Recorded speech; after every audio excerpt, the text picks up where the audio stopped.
오늘 그 다윗의 시편 6편을 우리가 이 참회시다 이렇게 말합니다. 참회시가 시편에 총 7편의 그 참회시가 있어요. 다윗의 참회시다 이렇게 얘기하는데요. 시편 6편이 그렇고요. 또 32편, 38편, 그리고 또 유명한 그 시편 51편이 있죠. 밧세바와 그 음행죄를 범한 다음에 회개하면서 쓴 시가 이제 시편 51편이고, 그다음에 102편, 130편, 143편 이렇게 7대 참회시가 있는데 그 중에 6편이 제일 첫 번째 참회시다 이렇게 이야기합니다. 자신이 그 죄를 짓고 이제 다윗이 하나님 앞에 통회하며 또 자기 자신의 죄를 하나님 앞에 고백할 때 또 하나님께서 주시는 그 은혜를 힘입는 그런 내용을 이제 담고 있습니다. 하나님 앞에 죄를 자복하고 회개한다는 거, 이것만큼 중요한 일이 없습니다. 기독교가 다른 종교와 다른 가장 두드러진 특징은 바로 죄를 고백하고 회개하는 것입니다. 여러분, 그 사도행전에 보면 사도 바울이 그리스 아테네에 가서 복음을 전했거든요. 근데 그리스 아테네에서 그 복음을 전할 때 뭐라고 복음을 전하는가 하면은 그리스 아테네에 어떤 하나의 우상이 이렇게 있고 그 우상에 뭐라고 써 있는가 하면 이름을 알 수 없는 신이다 이렇게 쓰여져 있단 말이죠. 그러니까 사도 바울이 그 수많은 우상들을 이렇게 보면서 그리스 사람들이 우상 숭배를 아주 많이 했단 말이죠. 그리스가 그런 나라잖아요. 그 신화, 그리스 신화가 다 그리스에서 나왔단 말이죠. 그 오만 신들이 많은데 그 신들을 다 이제 사람들이 각 저마다 숭배를 하는데 어떤 한 신상 앞에 보니까 이름 없는 신 이렇게 쓰여져 있는 걸 보면서 사도 바울이 그리스 사람들아, 너희가 회개해야 된다. 그러니까 회개하라. 그 전에는 하나님께서 다른 사람들에게 직접 계시를 안 하셨기 때문에 너희가 변명할 수 있지만 이제 하나님의 아들이 오셔서 직접 회개하라고 하셨으니까 이제 너희가 회개해야 된다 이렇게 말합니다. 그 회개해야 된다는 말을 들은 사람들이, 그리스 사람들이 회개하고 하나님 앞에 돌아왔느냐? 성경에는 그런 기록이 없어요. 다만 몇몇 사람들이 바울의 말을 들었다 이렇게 말하고 있습니다. 그 철학이 발달된 나라, 또 여러 그 신들이 우상 숭배가 극심했던 나라, 그런 나라에 사도 바울이 가서 회개하라고 외쳤다는 것, 그게 아주 굉장히 중요한 것이 기독교가 갖고 있는 가장 두드러진 특징이 바로 그 회개하라는 겁니다. 여러분, 이 회개가 얼마나 중요한가. 회개하지 않으면 하나님의 은혜가 임하지 않습니다. 회개하지 않으면 예수님을 만날 수가 없어요. 내가 죄인이라는 사실을 하나님 앞에 회개하고 고백할 때 그때 비로소 하나님의 은혜가 우리에게 임하는 것입니다. 여러분, 이거 정말 아멘입니까? 네. 하나님을 믿기 전에 우리의 삶, 하나님과 떨어져서 내가 내 삶의 주인이 되어서 사는 삶, 그 삶이 결국은 하나님의 진노를 사게 되고, 그래서 우리가 하나님으로부터 멀어진 삶을 살다가 회개하지 않고 결국은 이제 우리 생을 마감하면 결국 우리는 심판대 앞에 서게 될 것입니다. 그래서 이 회개만큼 중요한 게 없어요. 근데 그 회개하는 것, 그것이 얼마나 하나님을 기쁘시게 하는가 하면은 죄인 한 사람이 회개하면 하늘에서는 회개할 것 없는 의인 99명으로 말미암아 기뻐하는 것보다 더 기뻐할 것이다 이렇게 말합니다. 제가 그 청년 시절에 예수님을 이제 믿게 될 텐데 제가 이제 하나님 앞에 처음으로 이제 회개를 하게 됐어요. 아, 하나님, 나는 죄인입니다. 그 죄인이라는 사실을 고백하게 될 때 정말 놀라운 일이 벌어졌어요. 하늘에서, 여러분, 하늘에서 정말 그 박수 소리가 들리는 거예요. 길거리를 지나가는데 나무가 이렇게 있는데 나무에 바람이 확 부니까요. 나뭇잎이 막 바람에 흔들리잖아요. 근데 그게 박수 소리로 들리는 거예요. 그러면서 하늘에서 음성이 들리는 겁니다. 축하한다. 범서야 축하한다. 하나님의 자녀가 된 걸 축하한다. 정말 그 감격적인 순간을 지금도 생각하면 너무 소름 끼칠 정도로 그렇게 감격적인 순간이 있었습니다. 하나님께서 내가 내 죄를 하나님 앞에 회개할 때 하나님이 은혜를 주시는 거예요. 그리고 이제 하나님의 자녀로서 우리를 인을 치시는 거죠. 그때 바로 내가 죄인이라는 사실을 고백할 때 하나님께서 저에게 주신 선물이 바로 성령이었습니다. 성령. 회개할 때 하나님께서 성령을 주셔요. 여러분 아마 이거 다 경험해 보신 줄 압니다. 우리가 하나님 앞에 죄를 숨기고 우리 자신을 자꾸 이렇게 감출 때, 죄를 감출 때 하나님은 우리와 멀어지십니다. 그리고 우리에게서 고개를 돌리셔요. 근데 우리가 하나님 앞에 내 죄를 고백하고 회개할 때 그때 하나님의 얼굴이 우리를 향합니다. 그리고 우리 고개를 들어주세요. 우리가 죄를 지면은 어떤 심리가 발동하는가 하면은 먼저 그 죄를 자꾸 감추고 싶어 해요. 그걸 숨기고 싶어 한다고요. 그게 바로 우리의 죄성이에요. 그거를 감추면은 그게 감춰질 거라고 생각하는 거죠. 근데 여러분 하나님 앞에서 우리의 생각, 우리의 심지어 우리의 머리털까지도 다 하나님께서는 세신바 되었다 이렇게 말한단 말이죠. 그러니까 우리가 하나님 앞에 감출 수 있는 게 아무것도 없어요. 우리 마음이 거울처럼 다 드러납니다. 왜냐하면 우리의 생각과 우리의 마음까지도 감찰하시는 하나님이시란 말이죠. 그러니까 우리가 죄를 지었을 때 제일 먼저 우리 마음에 이 감추고 싶은 이 마음, 죄를 숨기고 싶은 마음, 이거를 내려놓을 수 있는 용기가 있어야 돼요. 그래서 하나님 앞에 나올 수 있어야 됩니다. 자, 그 나올 수 있는 용기가 뭔가? 바로 하나님이 나를 사랑하시고 하나님께서 나를 구원하셨다는 그 사실을 확실히 믿을 때 그때 내가 하나님 앞에 죄를 회개할 수가 있습니다. 여러분 이게 굉장히 역설적인 이야기잖아요. 내가 만약에 하나님께서 나를 구원하시지 않았다면 그런 마음조차 생길 수가 없어요. 그렇기 때문에 은혜가 먼저인 겁니다.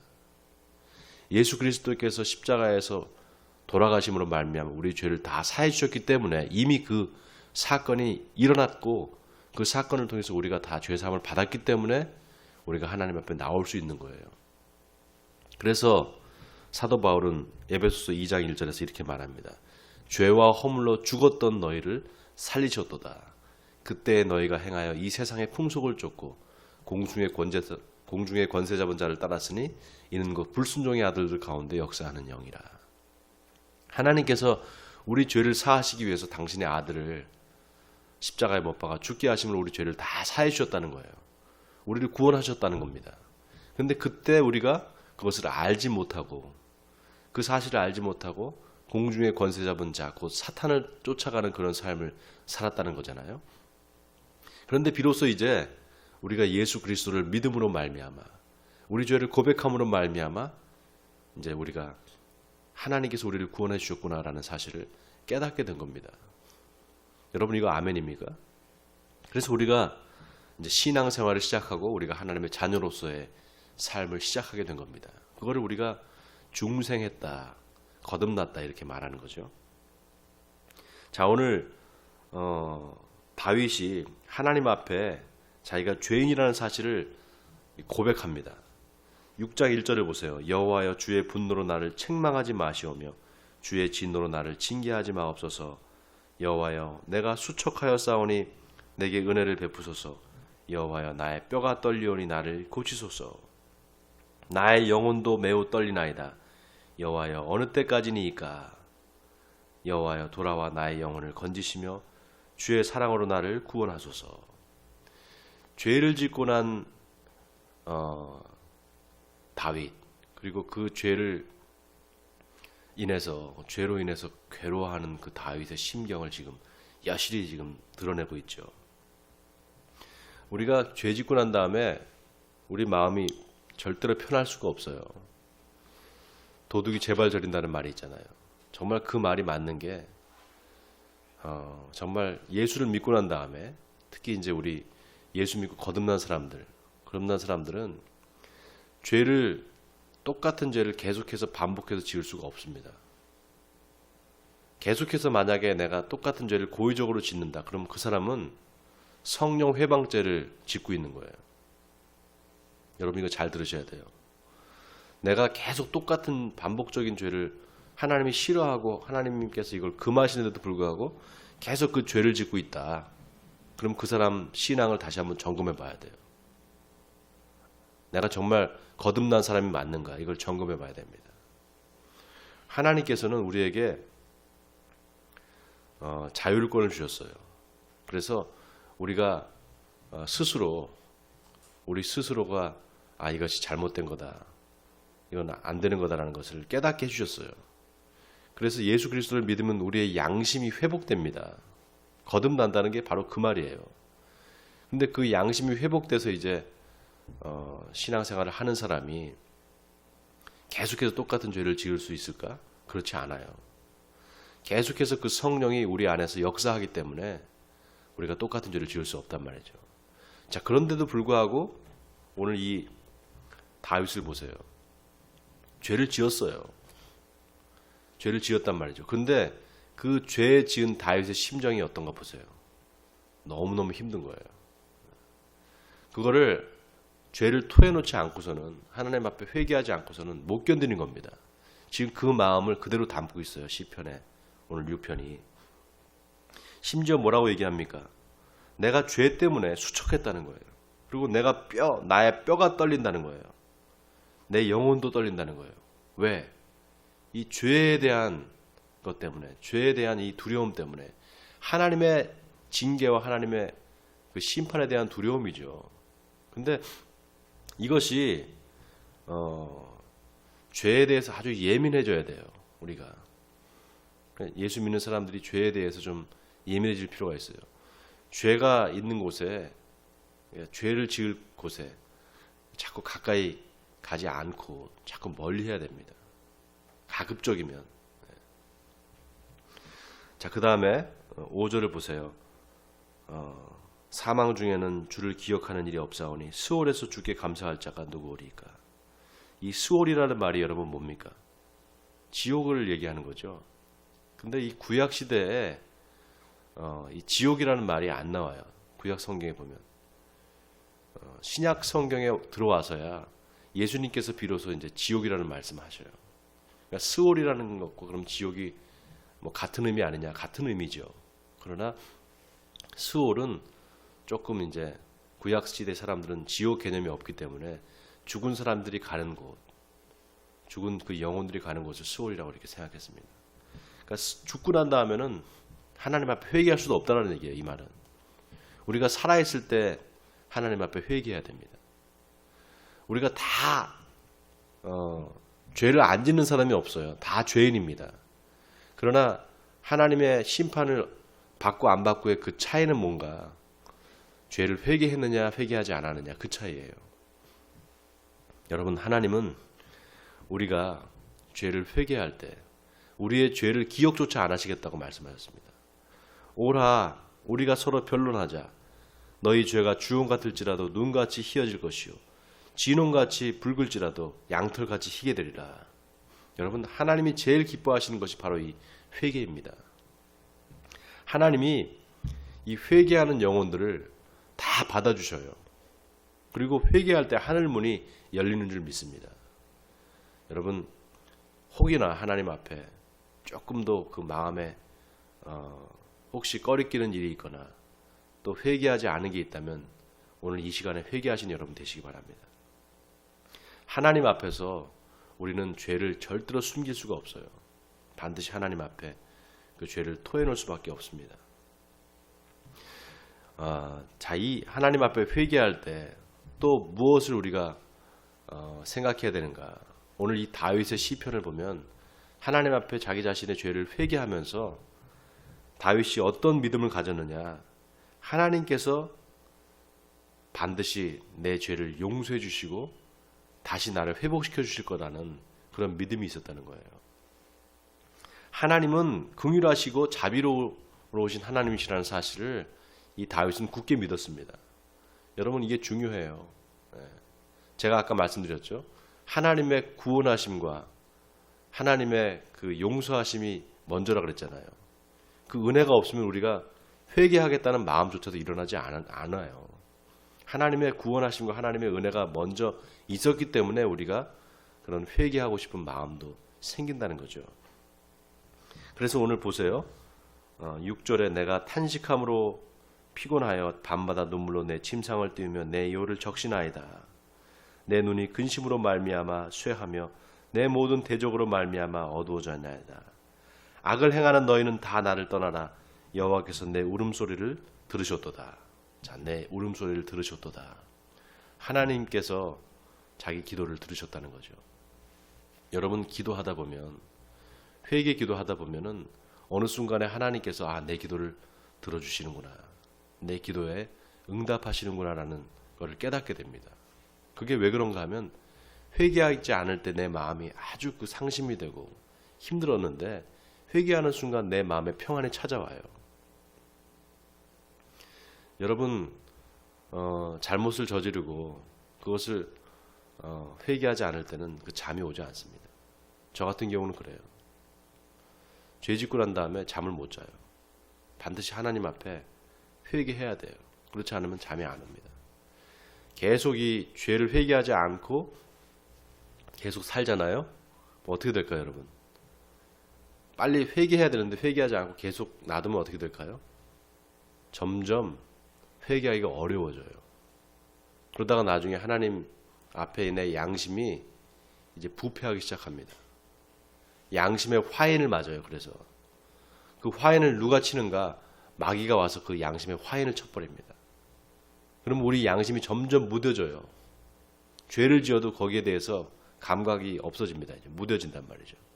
그래서 빨리 죄는 회개를 빨리 하면 할수록 좋아요. 만약에 내가 말을 잘못하다 실수를 했어요. 어떤 사람한테. 그러면 그 사람이 기분 나빴을 거 아니겠어요? 그 사람한테 상처를 줬을 거 아니겠어요? 그러면 그 즉시 잘못했습니다. 내가 이런 말을 잘못했습니다 하고 용서를 빌고 하나님 앞에 회개를 해야 됩니다. 자, 오늘 여기 보면 그 다윗을 괴롭히는 사람들, 다윗을 계속해서 죄짓게 하는 그런 그 무엇이 있는 거라고 지금 생각이 들 정도로 악을 행하는 너희는 다 나를 떠나라. 여호와께서 내 울음소리를 들으셨도다. 자, 그 다음에 9절을 보세요. 여호와께서 내 간구를 들으셨으며 여호와께서 내 기도를 받으시리로다. 10절에 내 모든 원수들이 부끄러움을 당하고 심히 떨미어 갑자기 부끄러워 물러가리로다. 자, 여기 내 모든 원수들이 이러는데 다윗의 대적들이겠죠. 다윗의 대적들이겠죠. 그러나 저는 이거를 영적인 대적 이렇게 해석하고 싶어요. 계속해서 그 다윗으로 하여금 죄를 짓게 만드는 그 무엇, 어떤 영적인 실체가 있는 거죠. 그 영적인 실체가 계속 다윗으로 하여금 죄 짓고 또 회개하지 못하게 만드는 그런 영적 실체가 있는 겁니다. 여러분, 사탄 마귀는 우리에게 자꾸 그 죄를 짓게 만듭니다. 그리고 사탄 마귀가 우리한테 주는 게 뭔가 하면은 정죄감을 줘요. 그리고 자꾸 죄책감을 불러일으킵니다. 자꾸 죄책감을 줘요. 그 죄책감이, 여러분, 그 죄책감이 양면성이 있어요. 죄를 지면 죄책감이 들잖아요. 근데 그 죄책감이, 사탄이 주는 죄책감과 정죄감은 하나님 앞에 못 나오게 만듭니다. 예를 들면 이런 거예요. 네가 이런 죄를 지으면서도 네가 하나님의 백성이야? 너는 구원받지 못했어. 이런 식으로 우리를 깊은 좌절과 죄책감에 빠지게 만든단 말이죠. 그게 사탄이 하는 일이에요. 그래서 사탄은 결국 하나님 앞에 못 나오게 하고 회개하지 못하게 만드는 게 사단이 하는 일입니다. 근데 하나님은 어때요? 우리가 죄의 책감이 들었을 때 빨리 하나님 앞에 나올 수 있도록 성령은 자꾸 그렇게 인도하셔요. 성령과 마귀가 같이 역사하는 겁니다. 죄를 짓고 난 다음에 우리 마음 가운데. 그럴 때 어떻게 해야 돼요, 우리는? 성령의 인도하심을 따라서 빨리 죄를 회개해야 되는 거죠. 그래서 회개를 하면 중요한 것은 똑같은 죄를 다시 짓지 말아야 돼요. 여러분, 이거 굉장히 중요합니다. 회개라는 말이 헬라 말로 메타노이아라 그러거든요. 메타노이아. 근데 이 회개라는 말은 이게 어떤 뜻을 갖고 있는가 하면 지금까지 내가 나의 이기적인 삶을 살았다면 이제 내 마음이 이기적인 삶을 사는 게 아니라 이기적인 마음을 갖는 게 아니라 하나님과 이웃으로 내 마음을 향하는 것. 그게 바로 메타노이아예요. 그러니까 똑같은 죄를 계속 지을 수 없죠. 여러분, 한 번 죄를 짓고 그것을 회개했으면 그 다음 똑같은 죄를 지으면 안 돼요. 그거는 회개가 아니라 후회입니다. 후회와 회개가 달라요. 그러니까 회개는 한 번 죄를 지었으면 다시는 죄를 짓지 않는 것. 그리고 또 하나 중요한 것. 죄를 지었으면 내가 그 죄를 짓고 하나님 잘못했습니다. 이렇게 하나님 앞에 회개하는 그 회개 기도도 해야 되지만 그 당사자한테 찾아가서 내가 잘못했습니다. 용서를 비는 것도 굉장히 중요합니다. 그걸 하지 않고 하나님 앞에만 가서 죄를 빈다? 그거는 온전한 회개가 아니에요. 그래서 잘못했으면은 그 당사자한테 가서 내가 잘못했습니다. 인정하고 용서를 받고 또 하나님 앞에 회개 기도를 하는 거. 이게 온전한 회개란 말이죠. 자, 오늘 이 다윗의 시편을 통해서 우리가 어떻게 해야 되는가? 회개해야 됩니다. 내가 죄진 게 있으면 빨리 그거를 회개하고 하나님 앞에 용서를 구할 때 하나님께서는 의롭고 미쁘사 우리의 죄를 다 용서해 주실 믿습니다. 오늘 이 믿음을 가지고 오늘 이 말씀을 생각하시면서 오늘 하루도 승리하신 여러분 되시기를 주님의 이름으로 축원드립니다.